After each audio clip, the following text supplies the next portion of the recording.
参出来那个要，俺话都在那看下班个要，看下班那是民都在那个个要，俺接来มันมีอามาสติพยามุกเลยกูเลยเนาะย่อคือน่ะจะแข่งมือไก่อันนั้นมันจังชิงทีละตัวประมาทเจ็บเนี่ยแต่การกำมายิงใจเขามีเขาฝากทางเขายิงมันขยาวไปอยู่คือนะมันก็อยู่มันขันเลยผู้ว่าผู้ว่ามันสมบูรณ์นอนบ่มแล้วมันมีแห้งหรอกดีมากอันนี้เข้มกันดีมากแล้วก็น้องขอเลยก็กำก็จูก็ตายก็อยู่นั้นให้ตายเนี่ยนี่ที่เมืองสูหน้าขุนนี่นั้นวะที่เมืองสูหน้าขุนนี่นั้นเข้าชานหนึ่งเปลี่ยนกว่าเรียกเอาข้ามเลยหนึ่งจอไว้นะคุณใจพวกแห้งอย่างน่ะคุณใจชมอยู่นี่ก็กระชูในก่อนเนี่ยเป็นกว่าจะข้ามเมืองสูหน้าขุนนี่กว่านี้วันไหนแห้งอย่างนั้นเนี่ยขับปัดไปว่าเรียกว่าตามไว้คุณบอกคุณหนุ่มไปเจ้าเนาะเขาสันตามหากว่าไหมก็สารเลยกว่าจะคำฝากเขาสันตามนั่นคือที่นี่กินว่าจะกินเขาสันก็เป็นเก่าเมาว่าเลื่อนๆนวลการคำก็กินหน้าหักนั่นยาวการวันก็กินหน้าหักนั่นยาวการไหนมากก็เอาเนื้อหักนั่นหูกินยาวเขียวก็เขียวเตี้ยยาวที่มึงสู้หน้าผมนี่นั่นที่เมืองสูงหน้าผมนี่นั่นเขียวก็เขียวเตี้ยยาวเพราะว่าเขียวไปว่าไหนจุนคืออันว่าคำหนึ่งตองเขาสารหนึ่งเตียนเรียกคำหนึ่งตองมาคือเขาสารหนึ่งเตียนจะคำตองไม่เตี้ยนก็หรอกเคยบอกคุณด้วยเขาสารคือควายเลยเนาะคือควายเลยว่ะกาควายเนี่ยไม่ได้จะได้กินตังไหวเอาเยอะกินกว่าตัวแก้วมือสูงหน้าผมนี่นั่นก็เลยเขาสารคือควายมาจิ้มจ้ามันเลยก็ดีคือพวกเขาจะทำให้สิ่งมึงเปลี่ยนเลยก่อนเจ้สมัยคำนี้พวกเขาที่กินข้าวจะกินตั้งมันดีถือเพื่อสั่งสำนี้ในคำนี้ก่อนติดตายหมดเลยเฮ้จินจามาติดจากก่อนอยาก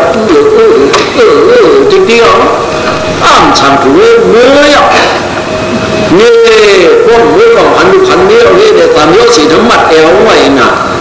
จุดสิ่งเดียวไว้นึกว่าไก่แข็งเคียงอ่ะมันเดี๋ยวมือเด็กสู่ความมือสู่หน้าผมนี่นั่นอยู่จะหน้าพวกนี่ปากโตไหนกันไหนสุดมัดเอวไว้นะเขาเตรียมพันดูก่อนนะเขาเตรียมพันเนี่ยเขาทำมาในฮือจุดมัดเอวให้มันนึกว่าไก่แข็งเคียงแต่มัดเอวดิ้งเนาะมึงวันกันเฮียงแข็งเคียงเฮียงมัดเอวไม่ขาดไหนเอากันไหนยับดิ้งเอาเฮ็ดพูดขึ้นเอาเนี่ยข้าวสารมันค่ายขึ้นหามากินหนูมากินหนูมาเปิดขึ้นแถวมา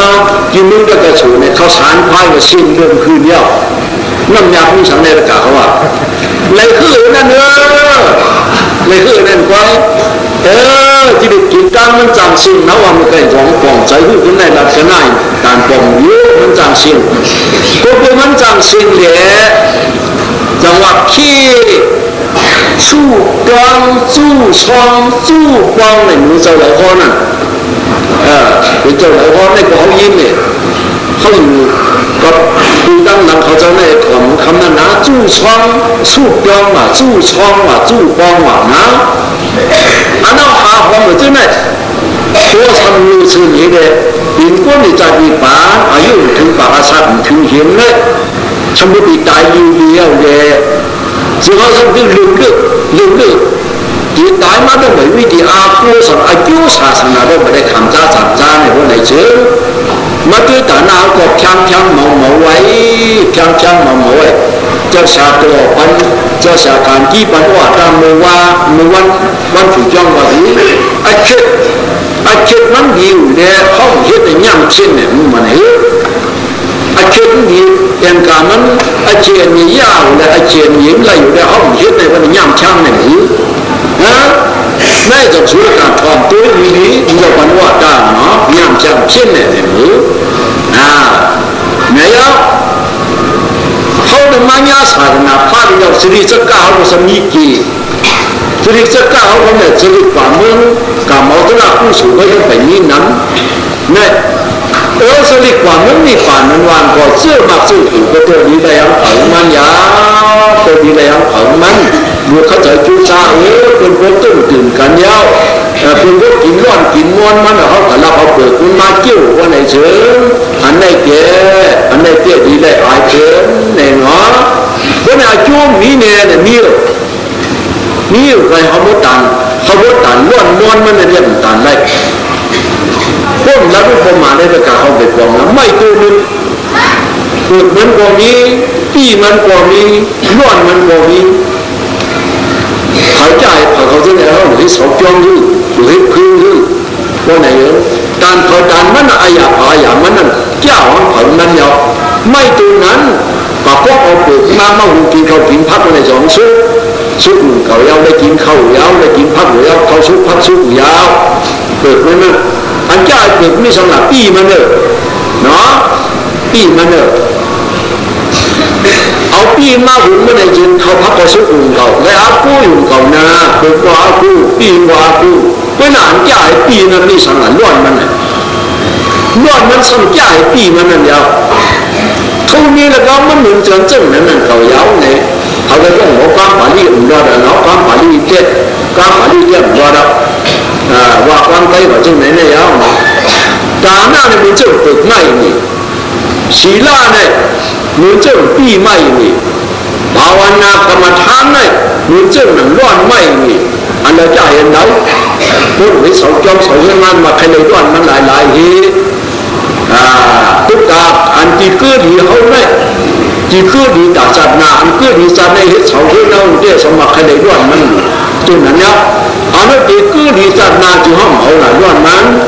อายุศาสนาเนี่ยย่อกันเลยศาสนาพันจะไหวปันไหนพันจะไหวปันไหนลองยุบยอห้องสุสานาพันจะอันนั้นเนี่ยเสียงเหลาตัวไหนเจอทำมันกาตาหน้าในสัมยาดีอามิชันกาตาหน้าวะมาเที่ยงมันเนี่ยมันจะร้อนมันเนี่ยเปิดปีมันนั่นยาวอันตะการกามายิ่งจ้าเขาจะกู้ซะอยู่ด้านเขาสองพันกูมือกูวันเนี่ยวันดูกาพิสูจน์อย่างวิชาในยานสังขารเขาเจ้าจริงนะจริงไหนจริงเป็นอามิชาตาหน้ายาวอยู่วันนี้อ่านการย่อจ้าจึงจนได้ตั้งเมื่อตั้งสิ่งเป็นอามิชาตาหน้ายาวทั้งเจ้าเขาเจ้าย่างกันอ่านชอนในด้านปลายปีเฉยเลยโคบโยหลอดยันเต็มตัวขึ้นธรรมนุกาตาหน้ายาวเป็นสองผมไว้จังไหนวะเป็นสองไว้จังสองผมไว้จังไหนสองข้าสองนั้นพร้อมอย่างนี้พอแล้วคนไหนด้วยเมบิคเมียนุกากระเมด้วยอิมิดังวินานุกานังเยดกังบิโกยติกันธรรมนุกาโหบาลีตัวว่าไว้จังไหน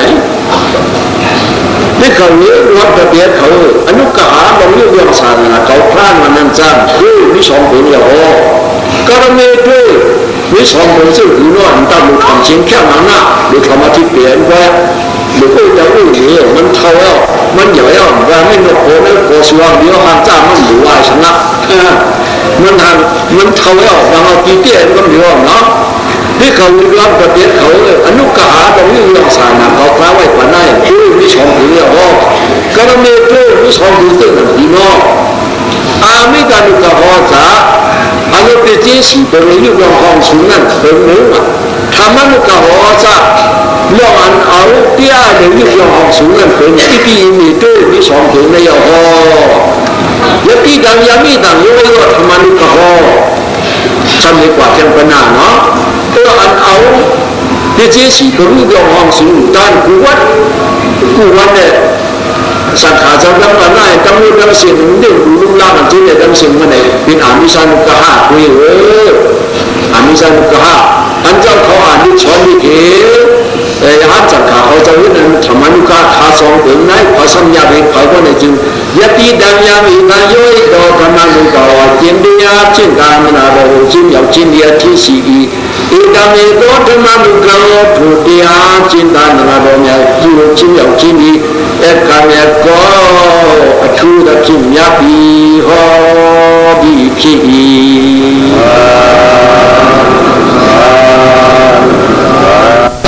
สนักมานี้ก่อนนะสนักมานี้แล้วจ้างกันในไหนไว้ภาษาหนักมาทำจำฉาหน่อยในเรื่อง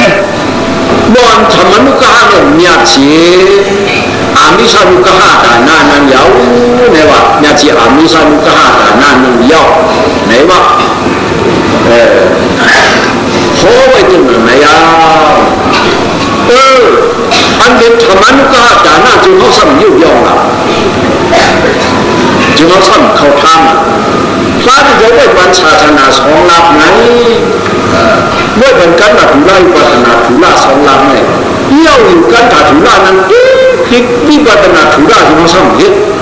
เขาหักถูใจเขาหักตัวหักใจเขาบ้วนคืนเขาเชี่ยปรันปรันจะเส้นปันส่งวันมาแล้วเพราะว่าคุณเนี่ยเพราะไหนเนี่ยสุรการเนี่ยจ้าเพราะว่าเตี้ยของเราเนี่ยพวกฝึกนาการที่นี่สาธุยิ่งนั่งกันในนี่เนาะเป็นก้อนในคำเดียวสาธุยิ่งเราได้ใครเนี่ยเมื่อช้างยุ่งมากขนาดแต่ว่าต่างข้าค่อยเมื่อปีนที่มึงหนองนั้นเมื่อปีนที่มึงหนองนั้นเขามีเราจอมมาไผ่ช้างยุ่งมากขนาดแต่ว่าต่างข้าค่อยนั้นใน12 ปีเอาปีนั้นเมื่อเขียวที่มึงหนองเอาไหนอันว่าเครื่องอันเป็นกีฬาคือเมื่อยามนั้นอันเกี่ยวกันนั้นเมื่อไหร่สุดเก่ามาเมื่อหลักป้าดีเนื้อปังขุนบริยที่เมื่อปังขุนมาชี้มือต่างข้าต่างนี้ป่าจ้าที่มึงหนองนั้นเนาะชาทุนยิ่งเนี่ยเจ้าชาก้องลูกพูดเนี่ยทิ้งกันน่ะชาทุนยิ่งก็ในกันดูเลยก็ลูกบอกกี่มาเนี่ยทิ้งกันน่ะก็ทิ้งกันว่าเนี่ยว่านั้นเจ้าเขาข้ามนี้เขาอยากกันว่างจงเจ้าว่าเขาข้ามนี้เขาอยากปีเนี่ยจากอย่างก็พายเมาพาตีจงโตจากอย่างผู้กลุ่มนี้หลายป้าของหลายป้าตุ๊กหลายป้าเจ้าผู้มั่นจำจบเจ้าตาเดียวนะไม่อุกท่าเขาเนี่ยเขาวันนั้นมั่นจำจบอีเจ้าเขาพาได้มีนักแข่งเขาพาได้เขาพาได้ผู้นี้เนี่ยว่าจากทุนยิ่งกว่าในละมีขนาดขนาดของขนาดทุกขนาดแต่หน้าว่าเขาทำจู่จ้าจ้องนั่นเจ้าที่วันจะชินขนาดนั้นเนี่ยว่า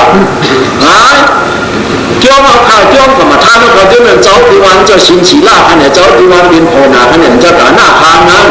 เขาต้องชอบบ้านเราเขาที่หูลุงล่างนั้นตั้งแต่นั้นเจ้าที่ว่าเป็นชินสีลาขนาดนี้จะกลับเพราะในหลักการในชีวิตนี้ในพอนักกรรมฐานในกรมจะการเจ้าเขาคือก็เลยปรึกษาในผู้ใจเขาคนเดียวพอกวิหารในรูปก่อนก็ไหนแล้วลูกกับพูดมาเนาะแล้วลูกก็เดี๋ยวมาเป็นปางคุมกันไหนก็เป็นปางคุมกันไหนหิน3 บาท18 คู่ไปเมื่อปี16 คู่นั้นช้างมากขนาดกับมัวในจังกะ5,000 คดีขึ้นต่อที่ในห้องเฮ็ดเอาวันนั้นมาช่วยดีเมื่อก่อนเนี่ยเนาะวิสิกาสาระอันเขาเกิดไว้นั่นนี่สีหนาก้าถ้าใครไม่ตายไม่งานเขา3 ก็ไว้ก่อนคุยในที่สานของมัดเจกุ้งทัดโตนี่กุ้งทัดโตไว้ยังมาดูคำนำหินนึงเลยที่สมที่ขยันหนุนขึ้นดูได้อีกว่าชื่อเจ้าผ้าลายขาตัวมันจะมุ่งนอนในคนเดียวก่อนเมื่อป้ามันจะแสบตัวขึ้นเมื่อดูคำเอาเมื่อดูคำเอาดินกุ้งทัดโตไว้มาถึงก้ามันจะน้ำจานปลายไหวนั่นคือกุ้งเป่าหลายเว้นนั่นเองเจ้าผ้าอยู่แล้วเนี่ยจะมักปุ๊บเกี่ยวไว้เกี่ยว3 นำมันเจ็บอยู่ด้านของนั่นนำด้านปุ๊บชุดมินฐานะมันจะไม่มองเขาเอาถ้าเดี๋ยวไปดูเนี่ยว่าน่าจะเหมือนช่วยเนี่ยช่วยความอะไรของผู้นะปุ๊บเป็นเรื่องไก่หามปุ๊บเนี่ยเดี๋ยวเป็นเช่นนั้นเลยจุดมีอยู่นั่นนี่ในเนี่ยเมื่อปีในพวกในกรุงเทพปี18 คู่เขาจะได้จัดในกว่าถูกด้วยกีฬาคืนนี่ว่าถูกด้วยกีฬาคืนเนี่ยจัดมาอีกวันหนึ่งนะสมัครเตรียมพิธีการในแก่เปียกนี่หิน3 บาท5 คู่นั่นนับมาได้18 คู่18 19เช่า2 3 4 5ใน8 ปีพวก8 ปีเอาขึ้นถูกแข่งด่า2 เดือนไปชีวิต2 เดือนไปกันนั้นจะมีกี่นับใจยุ่งยำมากง่ายผมจื้อเลยในเนี้ยจีน้องลูกเห็ดตัวอย่างว่างเนาะลูกเห็ดตัวไว้ในเด็กกว่าหลายเขาเล่าลูกฝาถูกแก่เนี่ยอันนั้นถูกหวังถูกเก่าในสมัยโมมาเลยลาที่เห็ดเราได้กินโมก่อนแต่ลาเห็ดเราต้องกินต้องจะเห็ดเราก็อยู่จีนปีนก่อนจื้ออย่างว่างพวกเด็กเห็ดเตี้ยนั้นเหนือยิงซากินนักอยากจะขาดทั้งหลายเขาการมี อายุศาสนาท่านจะไหวปันไหนใครเอาหันสังเกตเด้คนไหนจะกล่าวเขาจงฟองหรือจงฟองหรือใครเอาหันยุคนามสวรรค์เลยยุคเปียนามเปียปีนรู้สู้กันนี่แบบปีนมากกันไหนก็ยุคเปียปีนก็นามเปียปีนก็นามเปียปีนก็ยุคเปียปีนขับเป็นอายุอายุกันไว้นามังนิกายรูปังโหติติก็เป็นนามพระเนี่ยยุคเปียปีนมาพึ่งอินที่นามเปียยุคเปียปีนมาเฮ้ยเจ้าเวลาเนี่ยยาวกันไหนเดี๋ยวสันติเราหันยาวยืดยาวที่เรายืดยาวในเดี๋ยวสันอันนั้นก็กว้างยาวแยบยาวกว้างยาวไปตัวปีของลูกยาวเป็นเดี๋ยวสันใจใครกว้างมันจังกว้างหนูใจดูนะจ้องอันกว้างมาเป็นยุคเปียนี่ยาวเนี่ยอันยาวมันเป็นยุคเปียนี่ใจเจ้ามันยาวสองยาวเลยก็เป็นพึ่งอินที่นำยายุคเปียเนี่ยจะเป็นมาเมื่อพ้องยุคเปียเป็นมาเอาสติยาวหลุดกล้องใส่กันในก้อย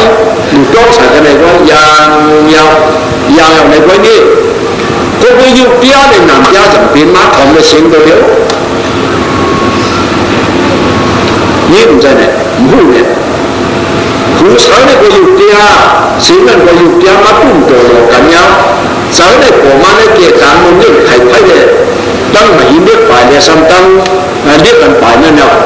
ไข่ไพ่ออกมาน่ะสังหูเนี่ยผมมาตั้งมันเล่นมีมันเนี่ยก็คู่จอมเดียวกันไว้ตีเตี้ยเนี่ย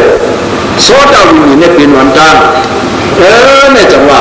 รูปังนิกายานานังโอตติรูปังยุติอาโกนิกายามีปีนานังนามยาดีโกตติพิอีพึ่งอีกที่ยุคย้ายนำยาจากเป็นมาเนี่ยทุกปีน่ะจงอายุกันไว้อยู่กันได้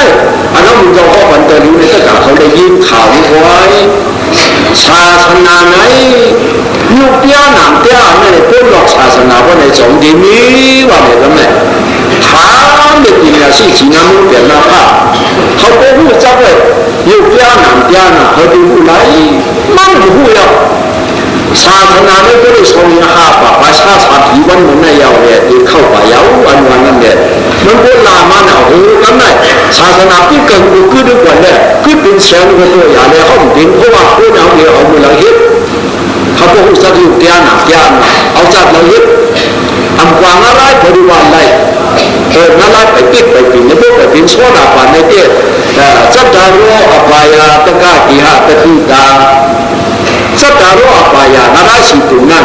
แต่ก็เกี่ยตติกาเหมือนมันขึ้นเก่าเขาเยาว์อ่ะมันคือเลยเปล่าจริงๆอ่ะเพื่อนั้นอยู่ที่ปิดนี่เราพับเป็นการป่าเสรีฟังคิดเนี่ยแต่ก็เขาอาซาเขาอย่างไหนเยาว์ซาเขาอย่างไหนเยาว์ชาวเหนือมึงจะมึงได้แค่นั้นมีเข้าเมียเนาะแต่ก็เขาได้มีก็มึงนี้นั่นคือว่าน้ำเหลือก็น้ำเหลือเขาจะย่าคุณนิ้วตัวอยู่ไหนย่าคุณนิ้วนะวิปริตกับวิปริตพักจับกดดันเมื่อละคิมของกูแข่งแข่งกูจะรู้สังขารนาเนี่ยเก่าถ้ามันของจะดงยาพุ่งไม่ยุ่งสิมาหมกขมอมขันซบหุ่นปุ่นปิงกระสังกระสิงก็มันเพียบตัวยาดูดีจริงจ้าหาดีมาทุกยาป้าเข็มเป็นดังซุ่มเห็นหาสว่างเป็นตัวพายเจ้ากินสีผุ่นนี้กระหุกาปกวยกระลุ่มลุ่มเขาซุ่มมันซุ่มจุ้งกามาล้างไข่เปียกยางว่าเมืองที่เก่าตีนาเวียนนาหวานนาตุนานันทันหองเป็นชุมนั่นมานั่นนะเขาหมู่เจ้าหนุ่มเขามาไปหมู่ไหนเอาที่เปลี่ยนว่าเขาถอยมันละเอาไปเปลี่ยนว่าเขาถอยมันละเนาะนึกถึงขึ้นเนี่ยแฝงสาปรานนั้นขึ้นเป็นเจ้ากับกินสายนาโดสมุนรู้ความกินจังไปมันกลาตะโคคอยอมยาวนั่นว่าจังไปมันกลาตะโคคอยอมเนาะที่ปังหัวที่พวกคอยอมกันก็มันทีเด็ดเมื่อวันได้กินข้าวกับถั่วเน่าเมื่อคุณกินถั่วเน่ากับข้าวที่ไหนว่าสามารถได้เข้าว่าเป็นยาเยาเนี่ยบนนี้ลูกกับคุณเจ้าคุณลงคุณไล่ลงนะเป็นกันหน้าเยาเลยเขาเป็นก้นมาไหนมันยาคุณนิ้วเลยเสื้อมาเสื้อหัวไปเลยได้มันดูกรอบเขาเนี่ยกรอบเขาไว้มันยืนสองกรอบหัวกรอบกันนี่ลูกมาเป็นพวกนั่นมันไก่ใจนายกรอบเขาไว้เขาเยา ไหนเนี่ยยิงใจที่มาอยู่อยากจะพัฒนาพลังพาชินว่าอายุศาสนาเนี่ยเขามันถึงมาในกูนี่แต่มันเป็นนอกผิวนั่นหลายผู้ตัวผู้จื้อมันตัวหันตัวผู้จื้อผู้จื้อมันตัวเจ้าเขาจะอ่านดิสอนดิอันอย่างนี้จื้อเนี่ยจื้อเขาจะพูดนำเนี่ยเขามีเจ้ารู้ก่อนเนาะจื้อเนี่ยคล้ายๆทำอยู่ที่วิท่ารู้ว่าเขาเรียนอะไรรู้ก่อนเขาเรียนหมอพายมันจะหมอพายไว้อยู่ที่วิท่านั่นนะผู้จื้อไว้มันตัวนะหันตัวผู้จื้อพวกนั้นผู้ที่เสียตัวนั้นพวกจ้างมันเนี่ยหันตัวพวกนั้นผู้จื้อนั้นนี่นั่นว่าหันตัวไว้ผู้จื้อเนี่ยอาชาไม่ใช่พวกจ้างมันเนี่ยตัวเนี่ยหันมันยาวหันหัวเป็นมันนะตัวนะจะมันกำเดียวตีนหันมามันจะฉันเอาเนื้อเลยดองกล้วยเนี่ยกำเดียวมันงุ้มงามเหมือนจื้อการหมาที่นี่ประธานเนี่ยลงจ้างการเขาเนี่ยจริงวันนั้นถูกดีงานช่วยฮิตประตูประตาไว้เนี่ยไอ้เกี่ยวกับเขาฮิตเจ้ฮิตว่ามันเลยที่ได้ครบยาวนั่นก่อนจะที่หันมาอันฟ้าเราเอาอยู่ตัวมีเยอะคนรักษาหน้าฟ้าเป็นเจ้าคนไหนจริงก็ทำว่ายุคหน้ารายมึงจะรู้ว่ามึงจะเขามึงจะเขาในเราไปกาเขาไม่ไหวแล้วไปกาเขาว่ามึงกาป้าเขามึงจะเขาไม่ไหวแล้วเขาว่าในแก้วเราการอย่างนั้นเลยเนี่ยจนในมีเอาว่าภาวนาป้าว่าพี่ก็ต้องดูสามของในปล่อยมือยาวนี่ว่าปล่อยมือยาวยูทูบเราซึ่งดูเราจะได้อยู่หายได้กว่ามือยาวต้องฉันในเข้ากับมือไทยอยู่เนาะมันจะเอาเข้ากับยอดหลักสูงแก่มือชื้นมือช้างเนี่ยกระดิ่งหูโขมึงนั่นเนี่ยจะกล่าวพวกผมว่าอาจารย์มาพันมันก็กิ่งปานรู้เนี่ยว่าเนี่ยจะกล่าวพวกว่ามีคนใจพวกนี้มันพันกิ่งปานนั่นเป็นเนี่ยเท่านั้นถึงยามเขายุ่งว่าก็เลยมีเจ้าภาพในเท่าเนี่ยว่าเจ้าภาพช้างเนี่ยเจ้าภาพนี่ก็เลยเนี่ยจะได้วิจิตรอยู่นักบอลหนึ่งเขาอยู่จะได้วิจิตรมุ่งกินมาเนี่ยมันนอนยอมกับท่านมามันยามมือสอบพาที่วันนั้นกันเจ้าภาพช้างเนี่ยใจเนี่ยเจ้าภาพเนี่ยทีนี้วิจิตรของป้าเราเนาะพวกป้าเราอย่างเดียวป้าเลยล่ะมันเนี่ยว่านายทองว่าป้าตั้งจ้องเขาในทีนี้วิจิตรป้าด้วยมีที่จ้องกับมาท่านเนี่ยเขาจะเอาชื่อนี้กับที่เลยไม่ไหวช้าเนาะไม่จะเอาจ้องมึงไทยอย่างนั้นฮะมึงจะเอาจ้องมึงไทยว่านะพวกท่านจะป้าที่ลิ้นมาเขาจะเขาสั่งป้าก็ได้สานาป้าอย่างนี้เขาเฉาป้าอย่างนั้น我想我们然后是把这里是那里做正好的那个好像盘搞要像盘搞要把摩那个注意不同那么你觉得说小的管啊换了的潮以后把这里要我ไปกว่านั้นก็จึงมีใจไล่ของพวกเป็นหนุนน้าป้าปันนะเกี่ยวเนี้ยการน้ำมีในทุกมีในอาตั้งหมดทั้งสิ่งอย่างเงี้ยอยู่ข้าใจดูซาบะข้าใจดูซาบะนี่เด็กตัวช่วงสอบวันลองเอาย่างทำนี่แบบขนาดกรรมฐานก็กล่าวว่าเป็นอายุเดียวมึงจะใจเขาเรียกดูหนาหนาวเรียกดูหนาหนาเตี้ยเตี้ยเรียกดูเตี้ยเตี้ยนั่นเนาะเฮ็ดเตี้ยเตี้ยนั่นเนาะก็ได้เนี่ยมันผมนั่งเกินไปอยู่เรื่องจะดูจะเกลือนั้นพี่เตี้ยเขาเปียกเขาหมุนจอเนี่ยเปียกหลายมันหนักหายกันหลังเนาะป้องว่าว่ามันนำหนักเยอะเยอะป้องว่ามันนำหนาเยอะเยอะหรือใครมาประกาศให้อันเป็นเจ้าเตี้ยมันเนี่ยได้ชาติสามบ่าวไว้เนาะเป็นเจ้าเตี้ยมันเนี่ยได้ชาติสามนั่นคือเจ้าอัตหิอัตโนนาท่วงมันขึ้นเป็นดูเจ้าจะบอกขึ้นหนึ่งย้ำนั่นนักดีนะเมื่อดูเจ้าจะบอกเนี่ยมันใครมาเพื่อนอ่ะเนี่ยในชาติสามบ่าวไว้ว่าเตี้ยพวกอันเป็นเจ้าเตี้ยไอ้ปลาปูนมากตรงไหนเด็ดเป็นเจ้าไม้มันเตี้ยนะมันไปเป็นเตี้ยนะไหนเด็ดแต่การทำมาเขาเป็นปูนเตี้ยนั่นก็ไหนเจอเขาจะจูจ้าปลาเขาจะจูจ้าปลาพวกนั้นอันนั้นเขาเอาเงินพ่นชิ้นเตี้ยปากนั้นลูกเขาทำมาตาชมแล้วทำมิลังมาตาชมชิ้นยิ่งก็น่ามีเขาพาขึ้นในหูซ้อมมาพาชิ้นก็น่ามีพวกเขาพาชิ้นก็น่ามีมันไปว่าเป็นเตี้ยขันห้าในคนที่ปลอกใจเยอะมันจะจานชิ้นเนาะผู้จานชิ้นพวกไหนอันนั้นมันจะว่าวิปัสสนากรรมฐานได้นั่นจานชิ้นห้าในชิ้นเนื้อข้ามไปถึงชีมาชีโพไปถึงสุขทาวาสาหาภูเจ้าวางเงินไกลนั่นอนาการเขาจะได้เกี่ยวกับ先要反正的，我条不拿，我条不先要，你这起码要靠产能，这我们要看你个要呢，想要看你个要呢，好的没有，好把土地土地和干嘛差不多8出年那土地那你这起码要靠产能能够要，后面这个地要靠产能能够。คุณจะเข้าสารด้วยเพื่อนยิ่งอยู่ยามวินาอาจารย์ตาโนนาโทโกรินาโทโรดิยาอาณาอิดุดันเดนานาจัลลปฏิตุลปังวารีตัวมาอาจารย์ตาเอวะผู้เชี่ยวผู้เป็นโกนาเยอาจารย์โนนาโทนิมิผู้เวียจีตรอนิมิมาตปาโกนาโทผู้เวียจีก็จะดูดีอาทิจิมินีอาดนาမိမိဒီတုတ္တတိနာကောင်းစွာယဉ်ကျေးရတတ်ခြင်းဒုလဖောင်းရောက်ခဲ့လာစွာသောနာထံမေဖို့နိဗ္ဗာန်ဒီသောကုကွယ်ပြေလပတိယ၏နေအနာမမတဲ့နဲ့အကြိုက်အတမျိုးနာသောဒီတိုးသောသောကိုနဲ့ကိုယ်လည်းအကူပြုခွန်း我正哈好想的感觉呢，除了感觉马哥唔就唔嚟，他马哥除了感嚟，都可咱们那乖啊，嗰邊啲啲咩可將你玩話啲拿拖拿他都揾你，啲做咗就講你佢有，光ขึ้นสั่งสอนชุ่มมาเมื่อหนึ่งที่มีรอมาเตี้ยาวเนี่ยหันถึงมาเตี้ยสะโพกกับเขาว่านี่หันว่าคิดเตี้ยคิดเลยมันรู้ว่าคิดเตี้ยเลยจึงขามันตีนหันหวังมันเลยมันก็เป็นผู้เสียเฉียวเด็ดก็อยู่สติลูกเลี้ยงตัวมันควายหัวตัวนั้นควายก็เป็นเงินมาก็เลยเสียว่าวันเศร้านั่นเด็ดมาโผล่มีปานร้านอยู่ไหนคนไรเอาจากนี้ถึงที่สุดที่ยาวหนึ่งยาวคนไรก็นั่นถึงที่สุดที่ยาวไรวัวเราก็ไรเจ้าเจ้าใครจะเอาไรช้อนต้องทานของพวกหนึ่งเลยว่าแต่ที่พวกนั้นเอามาสเตียนต้องใส่ความดีนั่นถ้ามันจะก็ว่าอย่างที่อ้วนมาในนั้นว่าไว้เนาะติเกติธรรมะดินาวาตุเตตุตามะดินาวา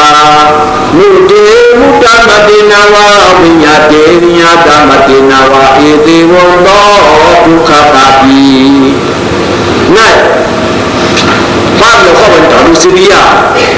อันเราเกิดไม่วันนี้โคมันไม่ได้มุ่งจ้างนั่นนะติเกเมนิสิโต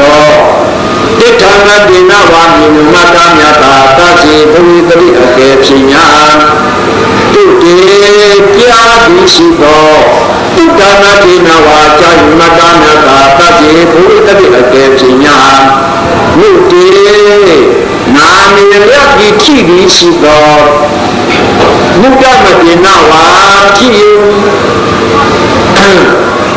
นามิยักษ์ที่มาตามยตาตาสีภูมิตริอเกปิญญาวิญญาเตติดิสิโตวิญญาตามะดินาวาตุนาตามยตาตาสีภูมิตริอเกปิญญาอิติวะเอโตเอวะဒီတို့မြင်ယုံကြားယုံနာယုံလျာယုံကြည်ယုံပြီးအောင်ကြားရှိခြင်းဖြင့်အန္တောအစုံတို့ကြောင့်သူတော်ကောင်းတရားဝိပဿနာများဖြစ်လာသည်နိုင်ဘာလို့ဟန်ရမလဲเรียนกันจริงจังชาเจ้าเลยขอว่ามันขอที่ลูกพ่อหนึ่งได้เนี่ยมันจะพ่อน่ะที่ลูกพ่อนั่นว่าหันยาวนี่มันจริงจังก็ที่ฉันที่มันตั้งเกตโมหะนำผมตั้งเกตตัวสานำผมตั้งเกตโมหะนำผมตั้งเกตอันนั้นพูดก็พูดใส่กันนั่นเยาๆยิ่งใช้เอาจากที่ผมตั้งเกตยิ่งจังหรือมันผมตั้งเกตนั่นไว้ก็หันยาวจึงไหนไว้หรือว่าความหวานอย่างไหนไว้อย่างกระดิ่งนั่นนี่อย่างไหนก็หวานไว้กันในอย่างไหนมันกึศกันนี่โซ่กันนั่นมันการโกงมันก็จะสงครามของการซ้ำแค่เจ้ามาเจ้าโผล่ในมันโต๊ะใส่กันนั่นก็ยิงบ่ได้บ่ยิงนะยิงเอาไหนใกล้ถ่อมเสียงน้อไหนเอาแต่ ไว้กับหัวยืนยาวหลายชายานี้ก็มีตายินโลภะนายินโจดาเจ็บใจมาตีกับโมหะนี่ชายาเนี่ยเป็นโลภะนี่นำดีหรือมันนั่นเป็นโทสะจนมันอยู่หนักเป็นรูปอันผู้นั้นเป็นโมหะนี่พวกเขาเจ้าก็เลยเป็นมหาโลภะนี่เป็นมหาโทสะนี่เป็นมหาโมหะไปเลยมาคุณนี่ผ่านเนี่ยก้นกว่าเจสันทีในที่หิคำเหลือก้นไหมก้นจำมีศาสนาในก่อนในที่หิคำเหลืออันว่าในตัวหิเกินเลยมันเลยอาโมหะมันเป็นจากอาโลภะจากอาโทสะอะไรแต่ว่าตัวหิไว้ตัวหิก็คือเขาได้ตาเลยมากเลยคือไหนในพานโลภะไว้แล้วจังว่าเมื่อมีมากกว่าเหนือเนี้ยเมื่อถึงอย่างในที่ว่าก่อนนะคือเนี้ยที่ตัวเราคุณเราปลายเอาแก่เราคุณเนี้ยจะ把多些不少没哭出来就諗啦我就諗裝能呢喺那邊點嘛你裝神嘅嚟我嚟做阿能ผู้นั้นผู้เบียดจิตเสียวด้วยนั้น我嚟做เดี๋ยวว่าตัวเดียวว่าอีโตนายอยู่มีอยู่ยาอยู่นายอยู่ยาอยู่ที่ดูเจ้าสิ่งนี้เช่นนี้อันตัวตัวเดียวหัวในก้อยนั่นก็ยาวอ่ะอันตัวอาสมตัวเราจังตัวกังดู